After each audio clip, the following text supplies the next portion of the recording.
Well, hello everyone. Today we are going to be looking at the endocrine system, and I'm going to try to put the whole chapter on this.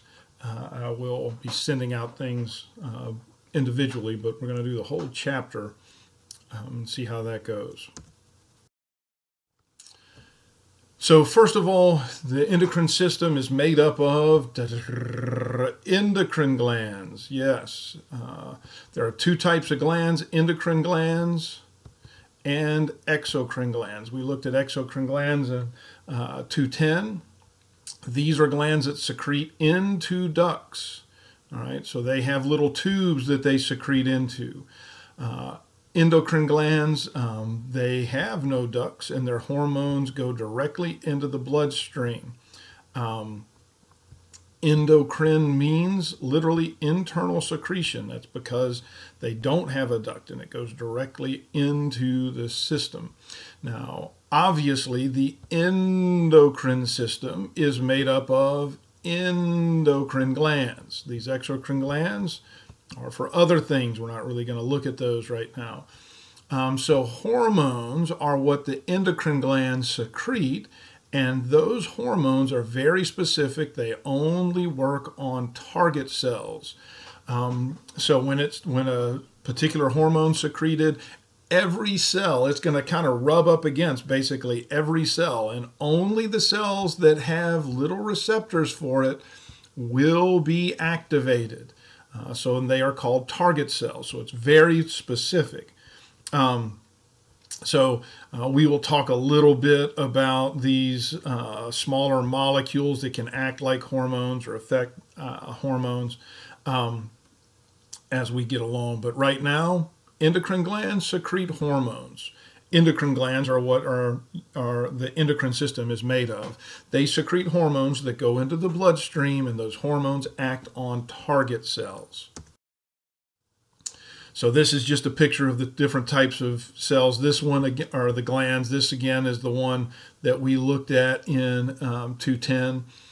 So again, it's an exocrine gland. We're not worried about that. Endocrine glands, as it's showing, these are little endocrine cells. They secrete their hormone into the interstitial space, which ends up going into the bloodstream. They have no duct. Now, the endocrine system is kind of like a cousin to the nervous system. The endocrine system uses hormones, like we just said. The nervous system uses neurotransmitters. You studied that in 210. What the nervous system doesn't control directly, it controls indirectly through the endocrine system. Now, here's the other thing. The nervous system is very quick. It doesn't really say it here. Speed of onset, very quick. Where the endocrine system and the hormones is slow. The nervous system is quick to turn on and quick to turn off. The hormones are slow to turn on and slow to turn off. That's why if you're taking certain medicines, they will have it to where you've got to take several at first and then slowly wean off, because we've got to start building it into the system. And then when we need to stop taking them, you can't just stop taking them, as we say, cold turkey. You have to wean yourself off, and that's a big part of it. So remember, the nervous system controls directly through neurotransmitters, and the nervous system is quick to turn on, quick to turn off. The endocrine system controls things using hormones. The hormones are released, but they are slow to act and slow to quit. The endocrine system, as it says here, is precise. The target cells respond to specific hormones. They don't respond to any casual hormone. They are ones that are specific, and the ones the cells that are responsive to specific hormones are called target cells. And it's because they have receptors on their cell surface that is able to bind to those hormones.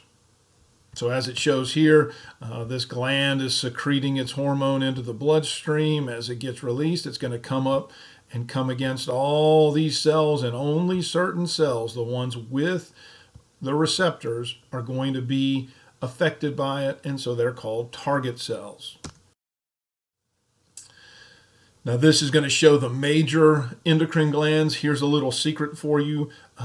Pretty much everything in your body could be listed as an endocrine gland because even individual cells, as we'll look at, can release things that act as hormones.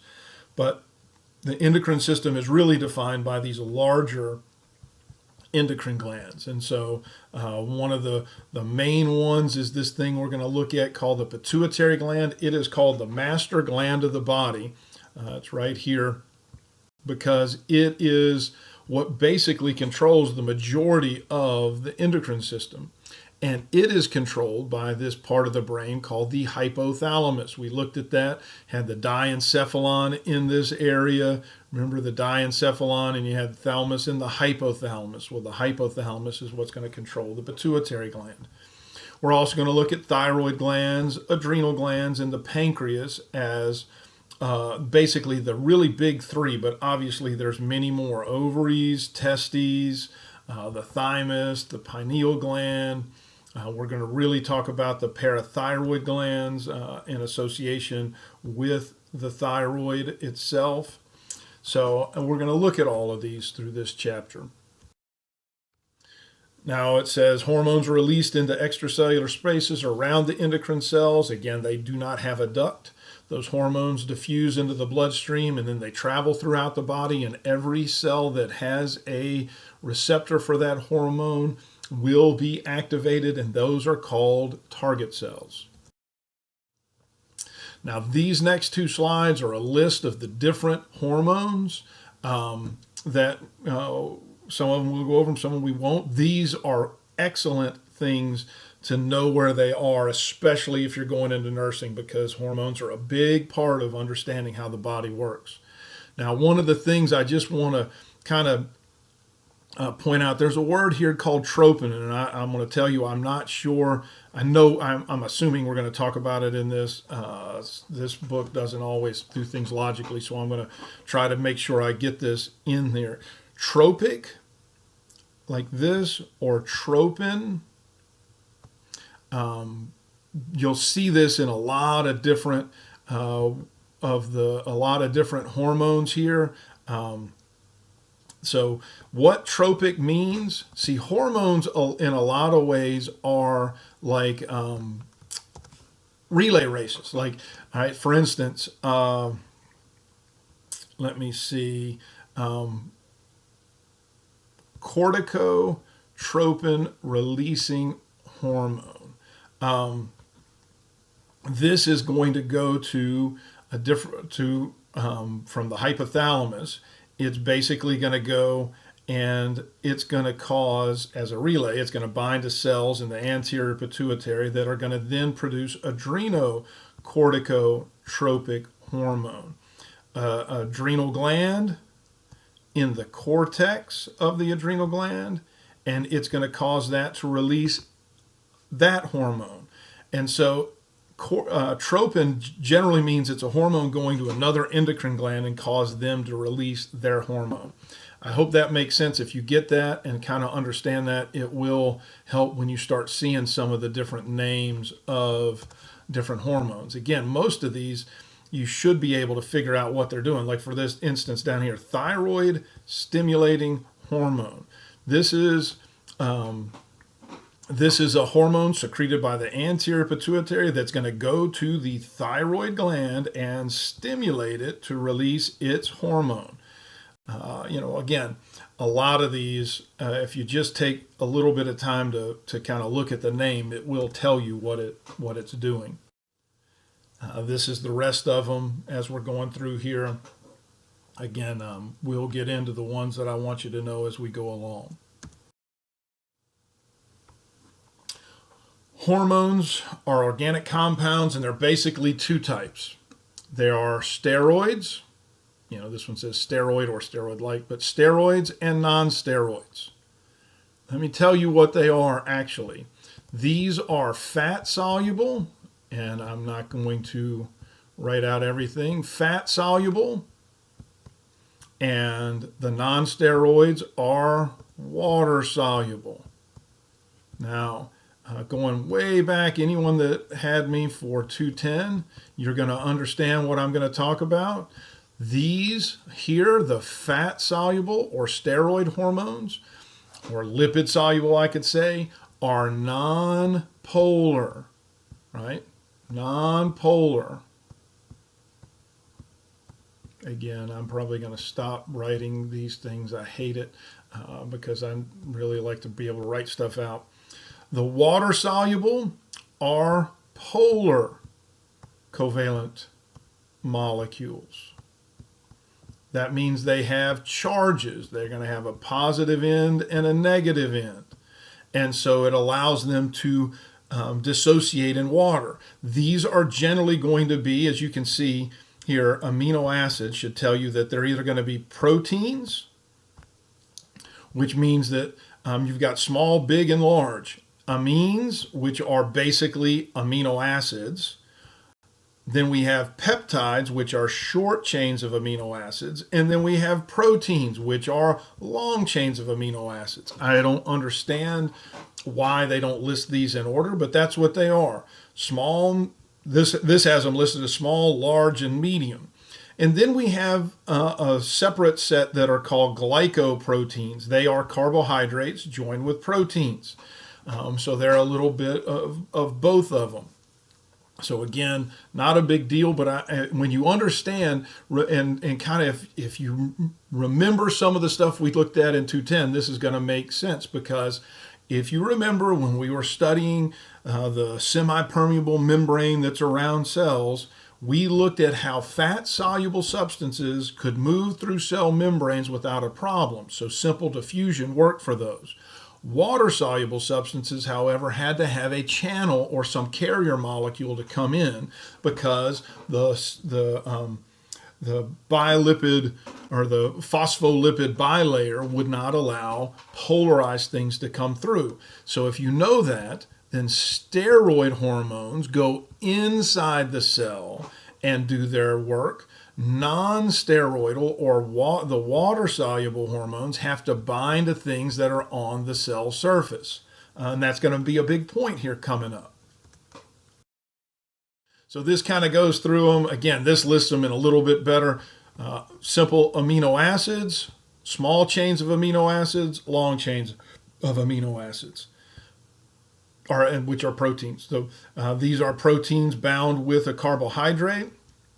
And steroids are simply fat or lipid soluble. So in the three major organic compounds, there's 4 organic compounds, just to remind you: carbohydrates, proteins, lipids, and nucleic acids.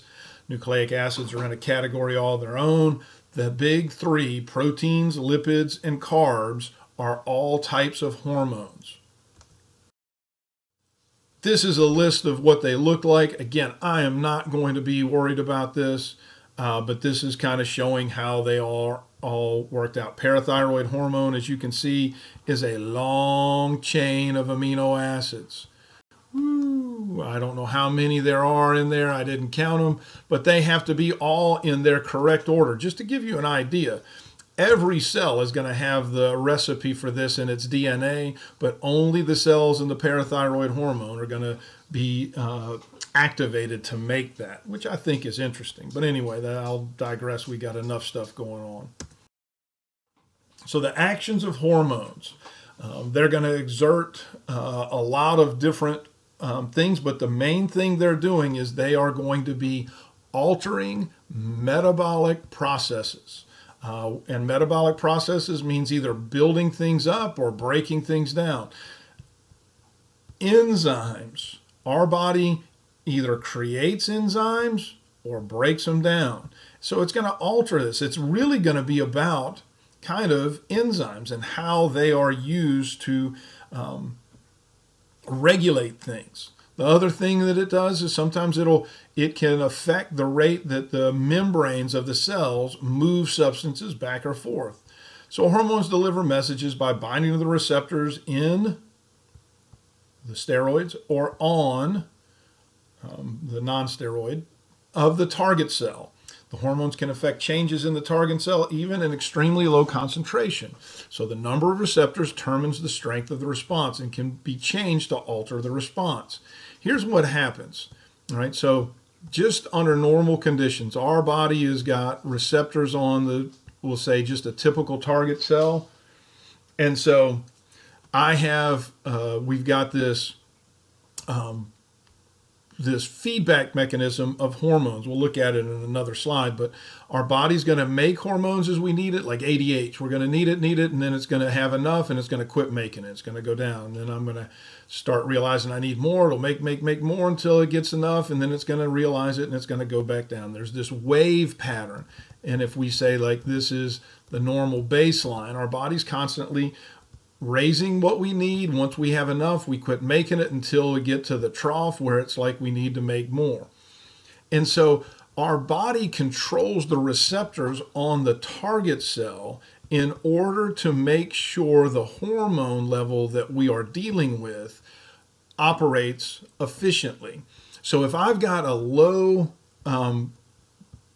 amount of hormones. So let's say at this area, our body realizes, man, I'm low on these hormones, so I'm going to start making them. But what it's also going to do is these cells will start producing more of these little receptors on the surface to make what little hormone we have more efficient.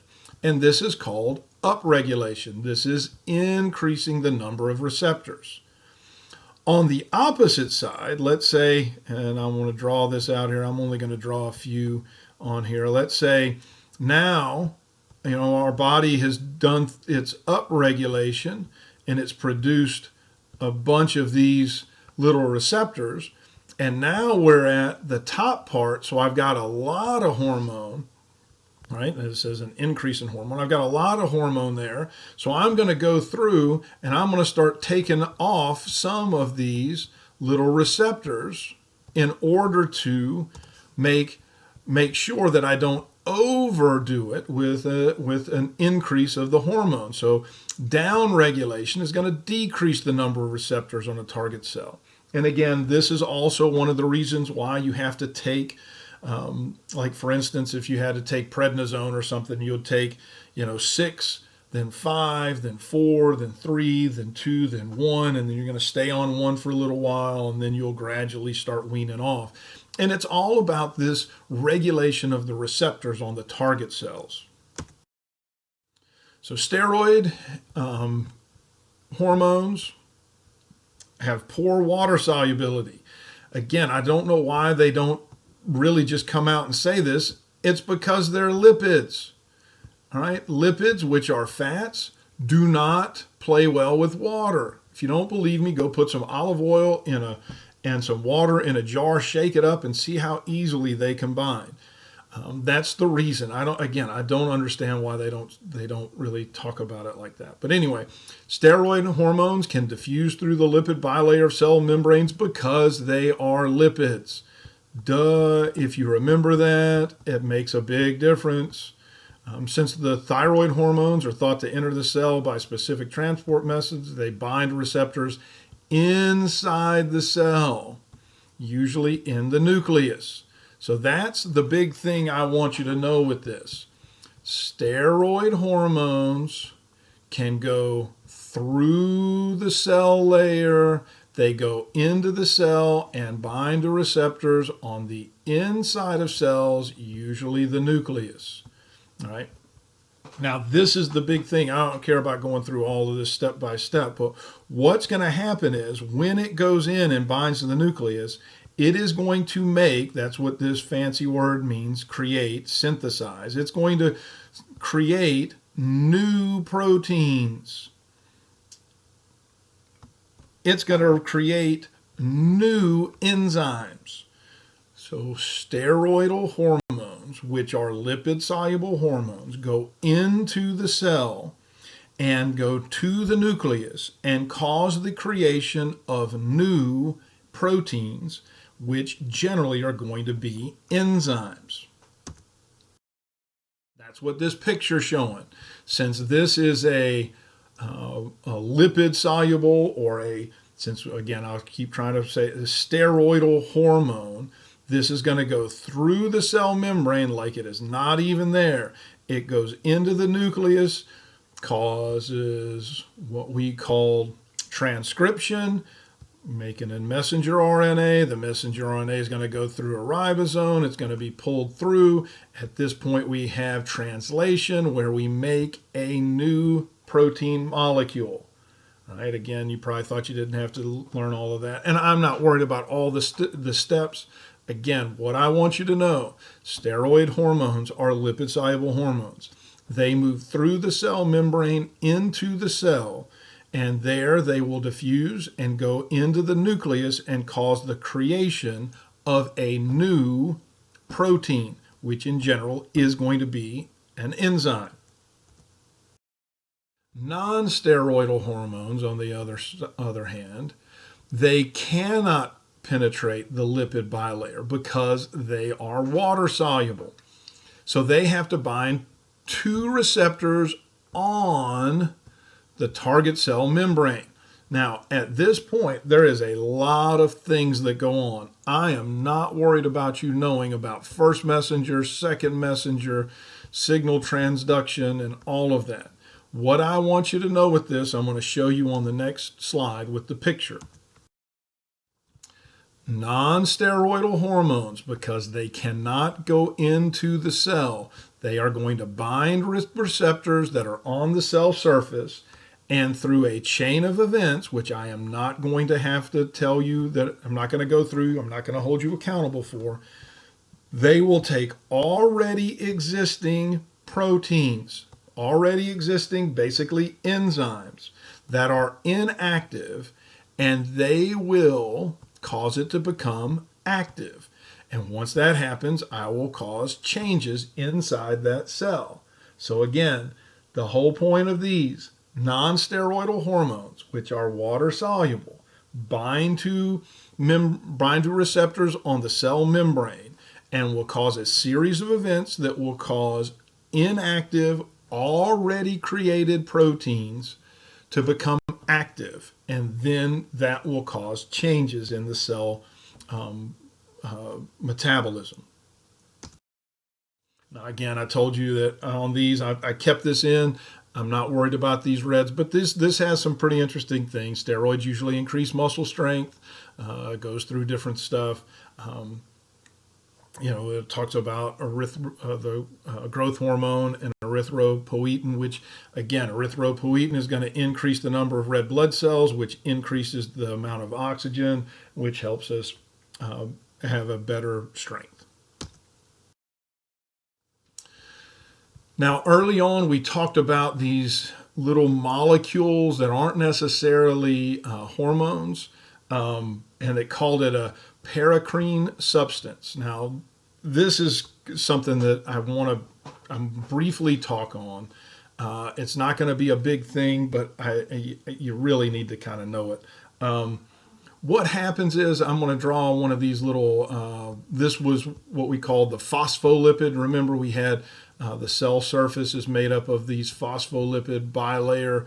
And again, this would be a whole layer of these little round water-loving parts, and the inside are all of these little fat lipid molecules. When a cell gets injured,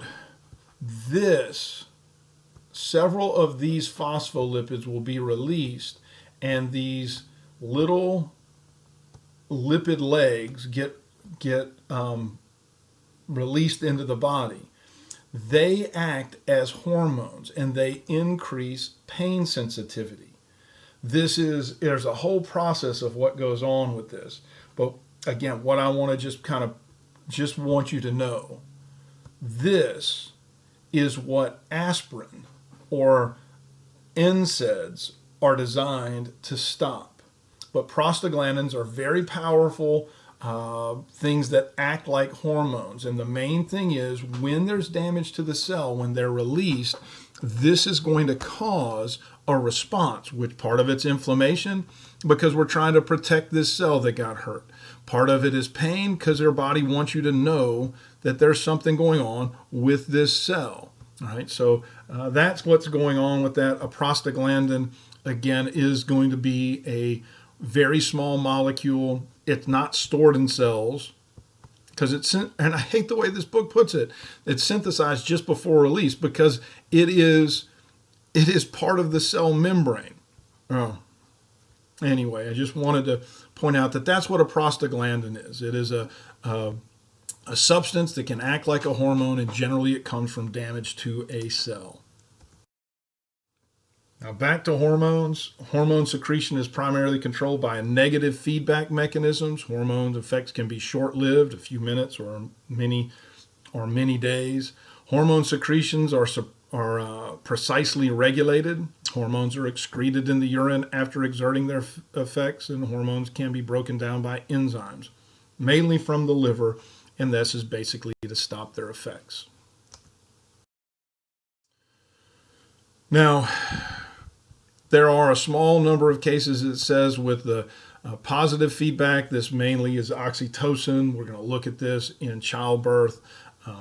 It is a very controlled, again, my opinion is there's no such thing as a true positive feedback. It has to have very tight guardrails, because if you remember, if I have a set point, negative feedback means that if something is moving away the set point, it is going to be brought back to it. That's why it's called negative.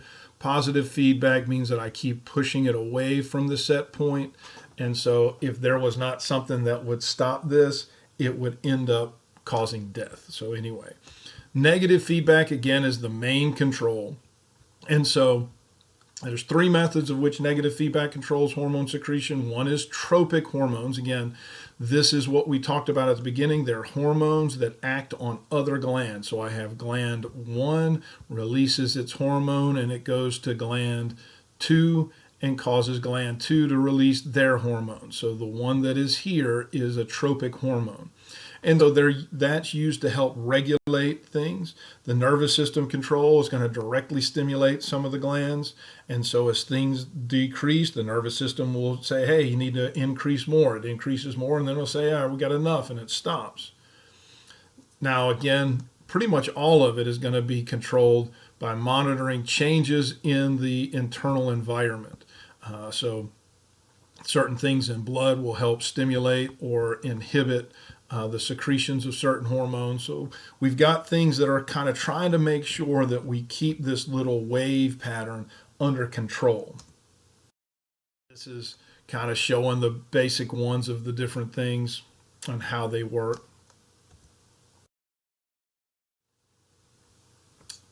This is just a generic thing. If I've got too much hormone level, it's going to cause the receptors to change. Again, this is, at that point, we're talking about down regulation. The endocrine gland is going to be told to kind of hold your horses. The hormone is going to start decreasing. They start returning to normal. Then they're going to start dropping a little too low. At that point, we're going to have up regulation, where the receptors on the cell surface that are needing that hormone will start increasing. The endocrine gland will be stimulated by something, and then the hormone secretion will increase. It'll start increasing until we get back to normal, and then it's going to go a little past it, and we start back where we're back where we started from. This again is just a little graph kind of showing what's going on. So this is how the level is maintained. We're going to increase until we have enough, and we're going to stop. And it's going to gradually be used up until we realize we do more. It'll be stimulated, and we'll increase until we have enough, and then it's going to stop, and then it's going to drop back down. This is the way our hormones, the negative feedback works in keeping our hormones in check. So the very first one we're going to talk about is called the pituitary gland. The pituitary gland is, all of them are important, obviously, but it's probably the most important one. It is referred to as the master gland of the body. It sits in that thing that you learned called the sella turcica back in 210. If you were in my lab, I told you that word literally means Turkish saddle. And so if you remember it as the Turkish saddle, the pituitary gland is the Turk that sits in it. It is attached to the hypothalamus, the central nervous system, by this little thing called a pituitary stalk or an infundibulium. I always love saying that word. Not, but anyway, it has two distinct portions, an anterior lobe and a posterior lobe. I'm not worried about you knowing these, but when you see what they are, it will kind of make sense why they're named that, but you don't have to know that name. It is directly connected to the hypothalamus. Secretion of the two lobes of the pituitary gland are controlled by different methods of the hypothalamus, and that's what we're going to talk about. Again, this area is basically what we learned as the diencephalon. You had the thalamus and the area that we call the hypothalamus, right? And the hypothalamus is what is going to control the pituitary gland. Now, these two portions, we have an anterior lobe of the pituitary gland and a posterior lobe of the pituitary gland. The anterior lobe is going to actually release hormones. The cells of the anterior lobe actually produce a hormone. So if I was to draw the pituitary gland here, and I'll just kind of draw a little imaginary dividing line between the two parts, what would happen is, and again, I should have drawn it a little bit over. I'm going to take just a second to kind of try to draw this where we can see a little bit more of it. All right, because, or I'll just use this. So this area is the hypothalamus. This is the anterior pituitary. This is the posterior pituitary. So the anterior, I'm going to have neurons. Now, I don't like this drawing because there's too much stuff. So again, hypothalamus here, it's coming down, and I'm going to have anterior lobe and posterior lobe. So I'm going to have neurons here in the hypothalamus that are going to release their hormone, and that hormone is going to go down through the circulatory system, and it is going to bind to receptors on cells in the anterior pituitary, causing the anterior pituitary gland to release its hormone. So it's a relay race. I've got a hormone that goes from here to here, it binds to it, and then I've got a second hormone that's released from that cell. All right. So here's the difference with the posterior. The posterior lobe, I'm going to draw a little neuron here. The posterior lobe is going to be where I actually have the axon from the neuron that's in the hypothalamus come down and will release its hormone directly through the posterior lobe. So the anterior lobe is going to have a relay race. I'm going to have the cells that are up here release their hormone. It's taken through the circulatory system until it gets down to this area. It's going to then bind the cells that are here. Then the cell in the anterior will produce a hormone. In the posterior, the neuron simply has an axon that goes all the way down until it gets to the posterior lobe. So the anterior lobe have cells that actually create a hormone, where the posterior lobe are basically packing peanuts. Those cells in the posterior lobe are just there to help protect the axons from the neurons that are coming from the hypothalamus. These endocrine glands work. So the hypothalamus up here, which is it actually is an endocrine gland. It controls the hormone secretion from a lot of the different ones. And so as the hypothalamus produces a hormone, most of the time it's going to be called a releasing hormone. It's going to go to the anterior pituitary, which will then produce its hormone, and it will go to some endocrine gland that will produce its hormone to the target cells. Every step along the way is going to have something regulating it. So when I have a lot of the anterior pituitary hormone, whatever it is, I'm going to have something that stops it goes back and stops the hypothalamus from releasing that hormone. Just the same as whatever the peripheral endocrine gland, as it hormone is produced. If that hormone is up on the high part, right? We talked about the little trough, the peaks and the valleys. If I've got enough, it's going to also have a trigger that's going to go back and stop both of these, right? So that's the negative feedback and how our body is trying to regulate these things. It is a very complicated process. It's a very weird process in how to get it under control.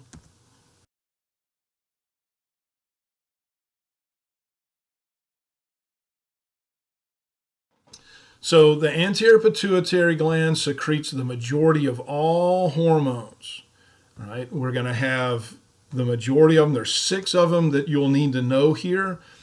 Growth hormone, which is what we looked at before. Growth hormone is going to cause an increase of growth, right? It's going to increase our metabolic rate, and everything's going to be put, quote unquote, on steroids, which is a bad way of saying it. But anyway, it's going to growth hormone. We've all kind of heard of human growth hormone. We talked about that in 210 when we're looking at the skeletal system. Pro, which means that it is going to be before, but it also encourages lactin. Prolactin is going to increase lactation. Thyroid stimulating hormone is going to go to the thyroid gland and stimulate it to produce its hormone. Adrenocortico, I didn't circle it long enough, tropic hormone. It's talking about the adrenal gland, specifically the cortex of the adrenal gland, and it's going to cause, since it's a tropic hormone, it's going to cause it to release its hormone. Follicle stimulating hormone is going to cause a release of the oocyte or the egg. It also will affect sperm production, as well as luteinizing hormone. Does kind of the same thing. The next couple of slides you'll see what we're talking about with each of them. This is showing how all of them from the anterior pituitary are going to be affected by the hormones from the hypothalamus, right? Growth hormone releasing hormone is going to cause growth, going to go to the anterior pituitary and cause the release of growth hormone. Somatostatin is actually going to try and stop some of it. Prolactin releasing factor is going to go and cause prolactin to be released. Prolactin inhibiting hormone is going to be released to make the anterior pituitary stop releasing it. Right, I'm not going to go through each of these, but hopefully you see it's pretty well labeled, whether it's releasing or inhibiting as it's going through here. So growth hormone stimulates cells to enlarge and divide rapidly, increase amino acid uptake and protein synthesis, decreases the rate of carbohydrate usage, increases rate of fat usage. Prolactin promotes milk production in females, uncertain in males. I just have to say this one always, every time I go over it, all I can think of is Meet the Parents. If you've ever seen that movie where they were sitting at the table and they were talking about the cat, you would know what I'm talking about. Thyroid stimulating hormones stimulate secretion of the thyroid hormones, T3 and T4 specifically, which we will talk about when we get into the thyroid. Adrenocorticotropic hormone is going to secrete the secretion of cortisol, which you will see cortisol is going to be in one of the hormones in the adrenal cortex.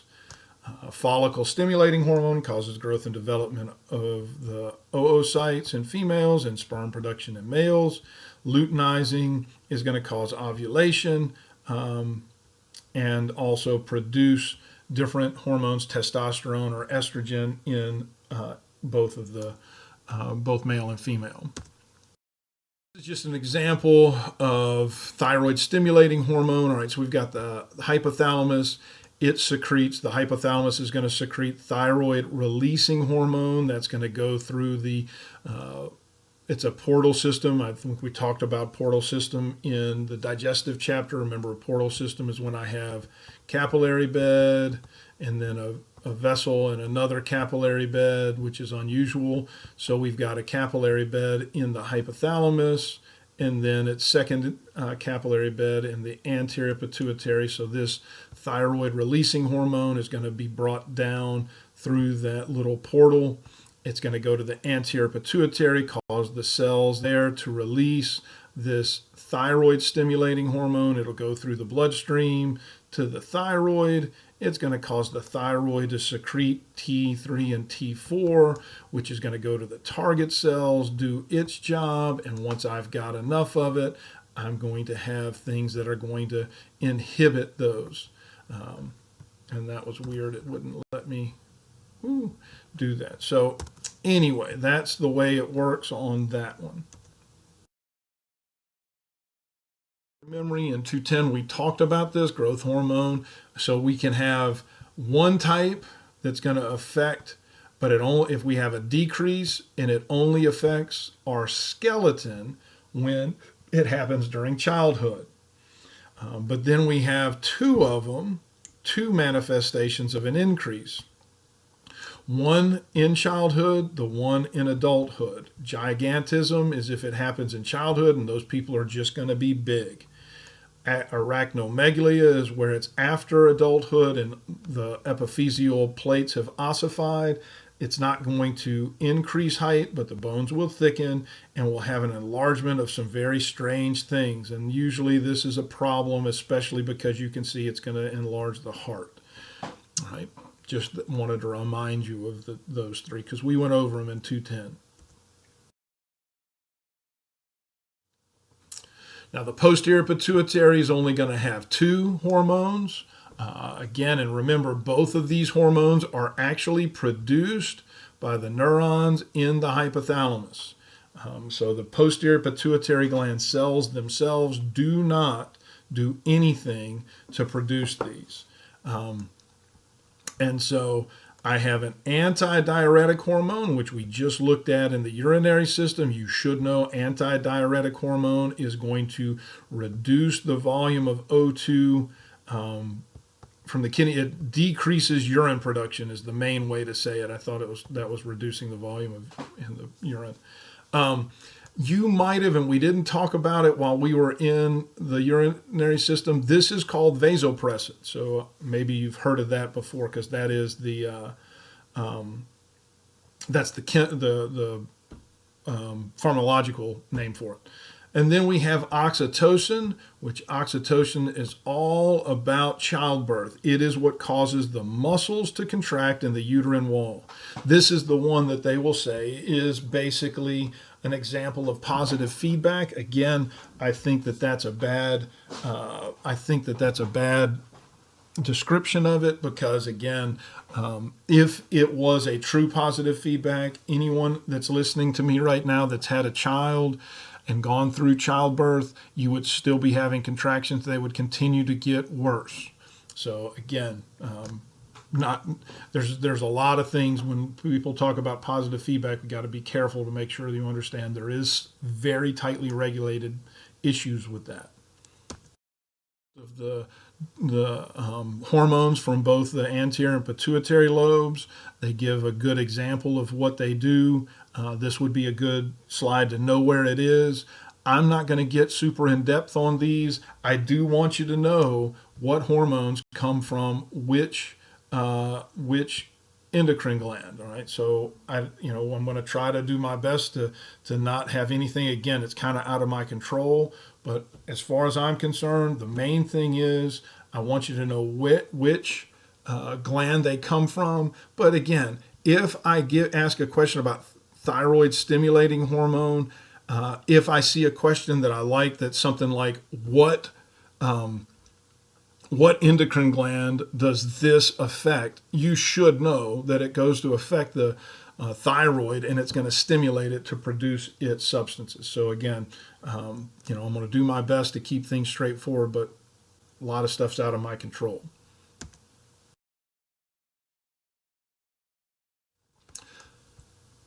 Now we talk about thyroid glands. The thyroid gland, which we should know because it is associated with the area that we saw in the larynx, because in the larynx, the largest part of cartilage here was called the thyroid cartilage. Right? So we've got this thyroid gland underneath the thyroid cartilage. It's going to produce three hormones. These two work together, T4 and T3. I don't care that you know these names off the top of my head. I don't care that you know them. I put T3 and T4. Remember, if anything ever comes of it, remember triiodithyronine. Tri is T3, right? But anyway, these two we'll talk about in just a minute. And the other one is called calcitonin. And we've talked about calcitonin a good bit and its buddy parathyroid hormone. Again, we're going to talk about that in just a minute when we get into the parathyroid gland. Now, you've seen pictures, hopefully in lab. You've got these little sinuses that are called follicles. This is where our body stores T3 and T4. T3 and T4 are basically the only hormones our body actually stores in any abundance. So they're called follicular cells, which are the cells that line the follicle, the ones that are all along here, and they're the ones that are constantly producing T3 and T4 into that follicle.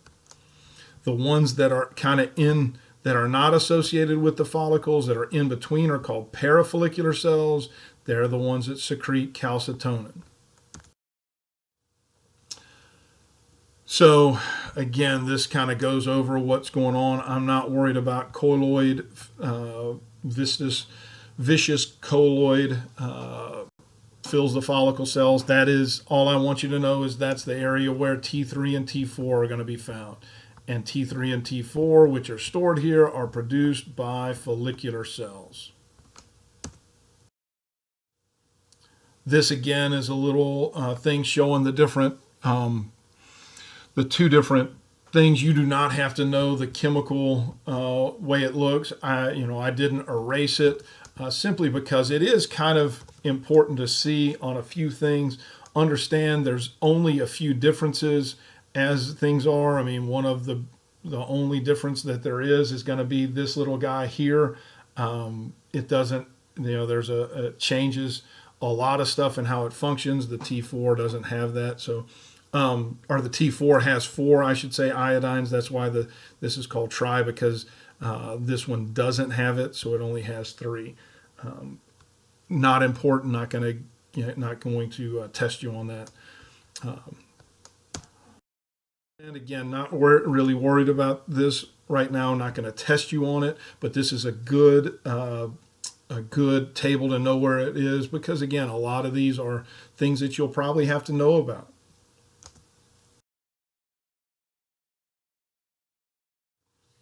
These are pictures of some of the things of it. There is a lot. Thyroid can cause a lot of issues. Now, parathyroid glands, para means, outside of or around. So this is the posterior look of that area we call the larynx. So the majority of this is that thing called the thyroid gland we were just looking at. On the very back part, there are 4 little dots here. And these little dots are called the parathyroid glands.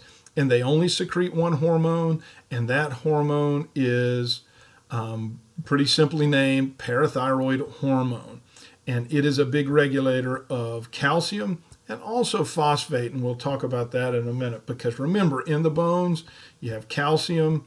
Phosphate is the main mineral that makes up bone. And so when we need to elevate our blood calcium levels, the osteoclasts break it down. We take the calcium and use it. We have to take this phosphate, and we're going to take it, and as it goes through the kidneys, it gets filtered out and released.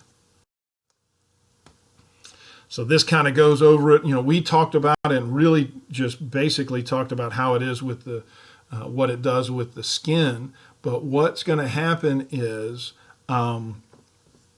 it's going to, parathyroid hormone is trying to increase the level of blood calcium, as well as decrease phosphate, because as I'm going through and I'm breaking down those bones, this I'm going to use, but I'm going to release a bunch of this that I need to get rid of.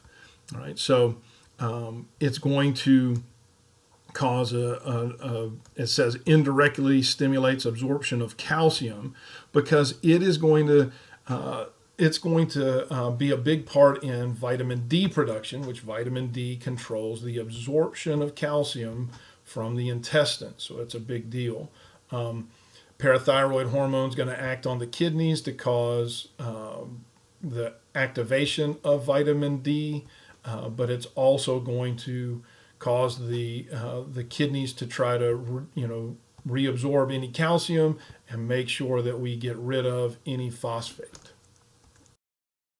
All right, so this is kind of showing the overall scheme of things, what it's doing. Remember, it's releasing calcium because it's osteoclasts that are going to be triggered. All right. This again going over hyper and hypoparathyroidism. Not going to do too much with this at all. The adrenal glands. Ad means above, renal means kidney. These are sitting on top of the kidneys. They're basically little pyramid shaped things that are on top of the kidneys. They almost look like little cone hats on it. Very rarely will you hear them called suprarenal, but it might still go on. The adrenal glands are closely associated, obviously, with the kidneys. I don't know what gives you that idea, considering that it is called renal. They have two different areas, an adrenal cortex, which is an outer layer, and the adrenal medulla, which is the inner layer. Right? They're going to have a bunch of different hormones that they're going to secrete. And we're going to look at this. I'm going to be very specific, but there are hormones that I want you to know that are secreted from the adrenal glands, and they are very important. And so they're going to be really big. So the adrenal cortex is made up of actually 3 layers, and you probably looked at this in lab. I'm not worried that you know the actual names of these layers. What I do want you to know are the hormones that come from them, and we'll talk about those. And they are steroidal hormones, which means they're fat soluble. The adrenal medulla is going to secrete basically 1 to 2 types of hormones, and they're both very small amino acids, and you'll recognize what they are when we get to them.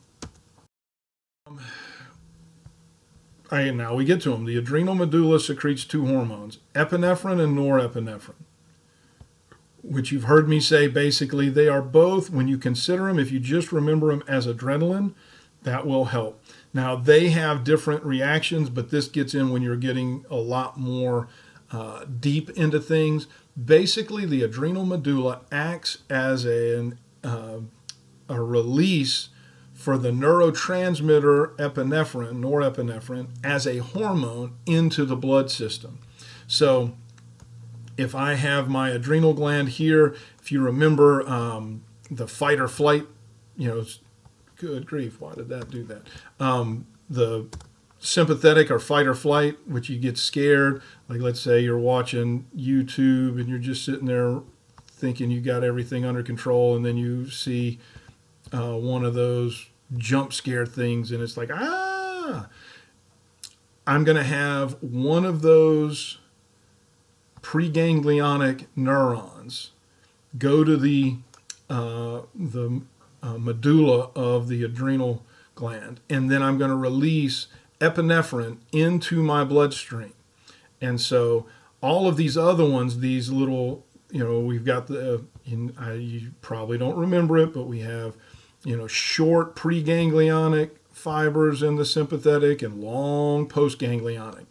They go to the things like the heart, and it's going to increase the heart rate and all that stuff. Well, just like we said at the very beginning, the nervous system is quick to shut on, quick to turn off, or turn on, quick to shut off. The endocrine with the hormones is slow to turn on and slow to turn off. So let's say something happens and you get scared and you send out the nervous system signal to all of these things, my lungs, my heart, whatever. And then I think I'm out of trouble. These will shut off. But now, since I have these in here out in my bloodstream, I will have, I don't know what's going on with my cursor, it won't shut off. But I will have these hormones, epinephrine and norepinephrine, in my bloodstream that will help me keep alert just in case something's still not right. The urinary system. I also want you to know cortisol. Cortisol is a big hormone that's released in times of stress. It's going to stimulate glucose synthesis, which is going to increase, our energy levels. Again, it is in times of stress, cortisol. And then finally, we have these things called androgens, which are in the innermost layer, and they are sex hormones that are going to help with the creation of testosterone and estrogen type stuff.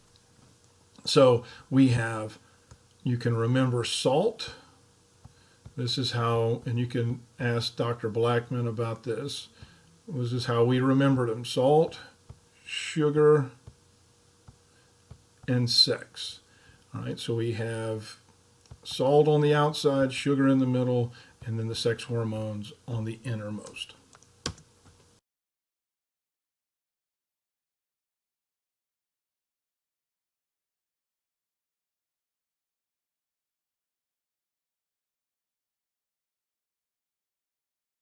This again kind of is a picture showing them. Again, I'm not worried about the name of each layer in here. I want you to know what the layers produce. Aldosterone, the outermost, cortisol, the innermost, and then androgens, or the sex hormones, the innermost. Now, this is going back to the whole thing of the renin-angiotensin system, because of the way aldosterone is the end part of this. We talked about how the juxtaglomerular part here, apparatus, when it sees that there is a low glomerular filtration rate, which in turn makes it apparent that we have low blood pressure, we're going to release renin, which is going to go through and take angiotensin 1, convert it to angiotensin 2. Renin's going to take angiotensinogen, convert it to angiotensin 1. In the lungs, angiotensin 1 gets converted to angiotensin 2 by that thing that we called ACE, angiotensin converting enzyme. And again, terrible writing here, whatever. And then the angiotensin 2 goes out and does a bunch of different things, but one of the main things it's going to do, and that's a terrible thing. I wish I could have enlarged that a little bit. Angiotensin 2, one of the many things that it does is it goes to that outer layer. It binds with the cells in the outermost layer of the adrenal cortex and causes it to produce and release aldosterone, which goes to the kidneys and causes the kidneys to slow down and also to pull more water in. And that's going to increase the volume of our circulatory system, which is going to in turn increase our blood pressure. And so this ACE here, when someone has high blood pressure and we're doing things to lower their blood pressure, especially different drugs, our body's going to respond to it like I have abnormally lowered my blood pressure. And so it's going to set this whole cascade event going on to try and raise it. And so that's why we take an ACE inhibitor to try and block that, to stop our body's reaction to it. Release of glucose, as it says here, and this is just trying to give us energy. It is a stress-related hormone. When we get scared or when we're stressed out, this is what happens. And for a lot of y'all, because of whether we were online or not, but especially since we're online, this is probably a enzyme or a hormone that's being produced in abundance.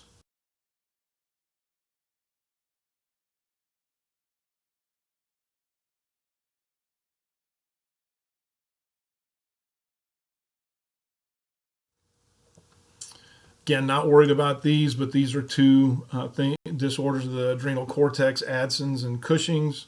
I'm not going to get into those right now. The pancreas, all right, the pancreas is really an impressive organ. It is the only place that has major endocrine and exocrine properties. We looked at the exocrine in the digestive system because of the digestive juices. We are not looking at it in here. We're looking at the endocrine function, and there's 3 hormones, and we are really only going to be interested in these 2, although somatostatin we talked about when we were in a little bit in the digestive system. But right now I really want to concentrate on these 2 hormones, glucagon and insulin. What happens is the pancreas, which is this, again, elongated organ just posterior to the stomach, is going to be really intimately tied with this area of the small intestines, which hopefully everybody in here knows is the duodenum. So inside the pancreas, there's going to be these little pockets of cells called pancreatic isle cells. That's where the endocrine cells are going to be found. It used to be called Isles of Langerhans. I'm not going to require you to know that. Unfortunately, a lot of people, if you've ever taken this and longer than 5 years ago, that's probably what you learned it as, but we no longer call it that. So what's happening is these 2, insulin and glucagon, right? And hopefully we know this. So if I've got a little seesaw and this is normal, right? It's all about blood glucose. If all of a sudden my blood glucose levels have risen, my body is going to secrete insulin, and insulin's going to go out to my cells of my body and say, look, we have glucose. It is time to start doing any repairs or any energy that you need to do because we have extra stuff. The other thing is, and this is the one that hopefully makes sense, it's also going to go to the liver, and the liver is where most of all the things we absorb are going to be processed, and it's going to cause the liver to store all the extra glucose as glycogen. All right, that's what it's saying here, this first little part of insulin. It promotes the formation of glycogen from glucose. So if glucose is a little brick, all right, glycogen is going to be bunches of them. All right, so what my liver is going to do is it's going to take all of these little glucose molecules, start packaging them together as a larger molecule and store it, so that when I have low blood glucose level, my body will release glucagon. It will go to the liver and it will take this cell and break it apart and release glucose out to the body to try and help raise my blood glucose levels. So that's what's going on between these 2. It's help regulating blood glucose levels. Now, I'm going to tell you, I usually don't ask this, but I think it is something that you will need to know. Beta cells are the ones that secrete insulin, and alpha cells are the ones that secrete glucagon. And so, and I believe I talked about glucagon just a minute ago, but it's, so alpha cells secrete glucagon, which cause the liver to break down glycogen into glucose. And then beta cells secrete insulin, which promotes the use of glucose and the formation of glycogen. So that's the little cycle that goes through there. Now, diabetes mellitus or mellitus, again, not going to ask you anything on this, but there's 2 types, all right? But diabetes mellitus is all about insulin. It either can't make it or can't use it, one of the two. This goes both of them. So type 1 is the least common, and this is a lack of insulin production. Type 2 is the most common, and it is the one where our body doesn't produce the receptors on it, and it's both of them can be bad. But type 1 is called juvenile or insulin dependent. It usually occurs before age 20. Diabetes type 2 is generally a problem with our diet, and it's a whole weird thing. But anyway, not going to get into those. But those are probably, honestly, out in the real world, if you say to anybody that you're in the healthcare field, there's a couple of things people will probably ask you and expect you to know something about, and diabetes mellitus is one of them. About this, just, I'm not going to test you on this. So these are some of the other endocrine glands. We've got the pineal gland. This secretes melatonin. You should know about this. Most everybody has heard of melatonin. Regulates circadian rhythms, which just is a fancy way of saying regulates sleep patterns. One thing I do want to highly warn you about, because a lot of people use melatonin, and I get it. Melatonin is a hormone.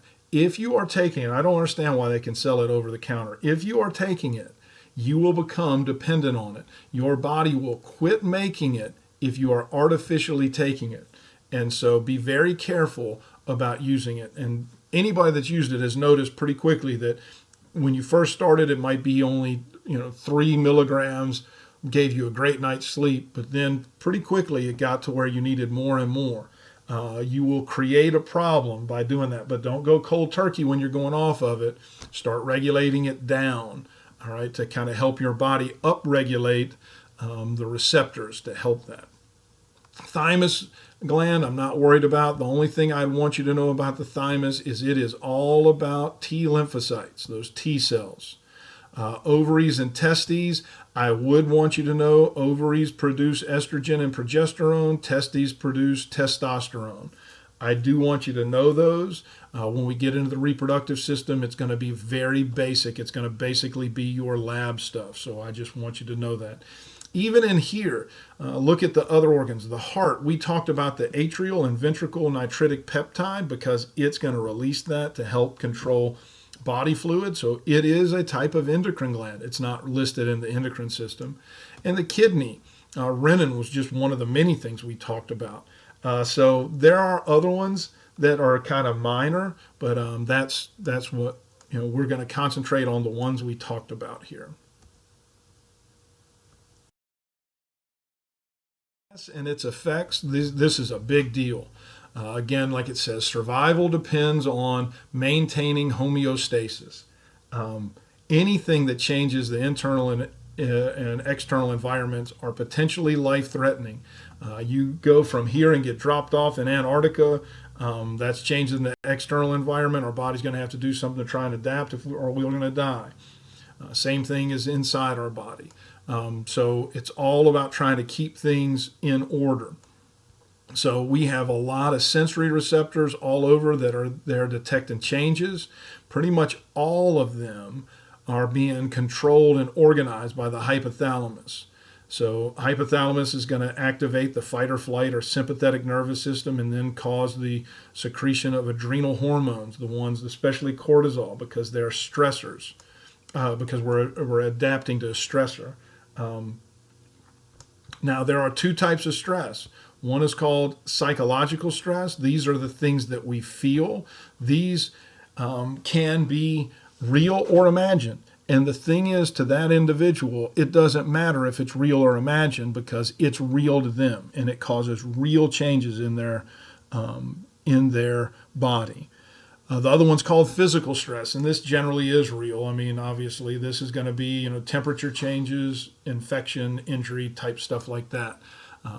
But they're both very bad and can be very disastrous. But psychological overall is probably the worst because if someone has an imagined stress, it's going to affect them. And it doesn't matter what you do, it's not until they can get their brain wrapped around it's an imagined stress that it'll ever change.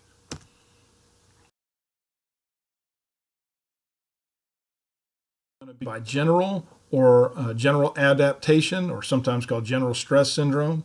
And there's two basic parts to it. We have an alarm stage, which is immediate. This is the fight or flight response. Our sympathetic impulses are going to increase blood glucose. It's going to increase our heart rate, our breathing, because again, I'm going to increase glucose. I've got to get that out to the body. So I've got to go through the heart to pump it out to my body. And then the body can't really do anything unless I have oxygen getting to it. So I'm going to try to use my lungs to get the oxygen out there. And so I'm going to have all kinds of things to try and make sure fight or flight, I can either stand my ground and fight, or I'm going to run my booty away. So this is the epinephrine that's going to be released as a hormone from the adrenal medulla is going to intensify and prolong these responses. The resistance stage, however, is going to be the issue. It is long-term. If you are under stress long-term, I'm going to start, it's going to start releasing cortisol. Cortisol is going to try to kind of help make sure that I've got enough glucose for the brain, because if I have gone through long-term, and since I am increasing blood glucose levels here for a long time, I'm going to decrease my body's glucose level. So I got to make sure it's there for the brain. Glucagon and growth hormone are going to help try to use energy sources as much as they can.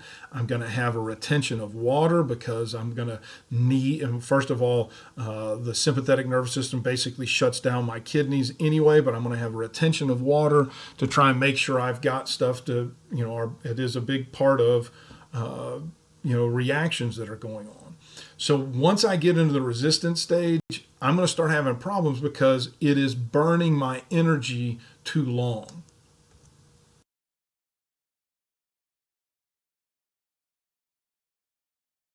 The basic flow chart of this, which is pretty interesting to look at. So as this is going through, you can see, as it, adrenal corticotropic hormone is released to go to the cortex to release cortisol, goes to these different things. Short term is basically mostly just sympathetic nervous system going to the adrenal medulla. And so that's how those two different ones work. The events that go through, again, once this gets into the long-term stage, we're going to start having a lot of problems. And that's why if people are constantly stressed, and unfortunately in the world we live in today, it's almost impossible not to constantly be stressed, especially if you watch the news during the day. And I'm not just talking about during this time, I'm talking about the whole time. The news is just there to make you stressed, whatever. And I'm not saying one news is better than the other. They're all trying to get you aggravated. We talked about this in 210 about the limbic system, emotional decisions. The limbic system changes your thought process, and it goes to all of this general stress syndrome. That's why I constantly try to tell you, just relax. Very few problems are as big as we tend to make them out to be. Some of them are. I'm not going to say all of them are. But in general, most of the problems the average person thinks are big are not as big as they really are.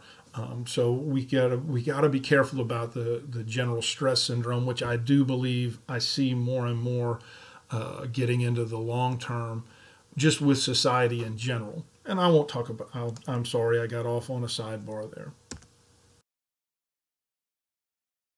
Changes. You know how much I love these. I can go ahead and tell you, endocrine glands will start decreasing as you get older. growth hormone declines. ADH levels increase due to slower elimination by the liver and kidneys. I don't understand that, but anyway, this is, as calcitonin decreases, osteoporosis might increase. The parathyroid hormone, is also going to risk osteoporosis, especially in females. This one gets me because I'm struggling with this right now. Changes in melatonin is going to affect my body clock. I've been up since like 2:30 this morning. So these are things that are lifespan changes. As I said all along, getting older sucks. Well, that's the endocrine system. I know this is a long video. I'm sorry I don't have time to break it up in certain ones. I hope everybody's doing well. Please email me if you need anything on this. I'm going to be trying to put together some stuff for the reproductive system. Again, it won't be the full thing. It's going to be very short. So take care, and we will talk.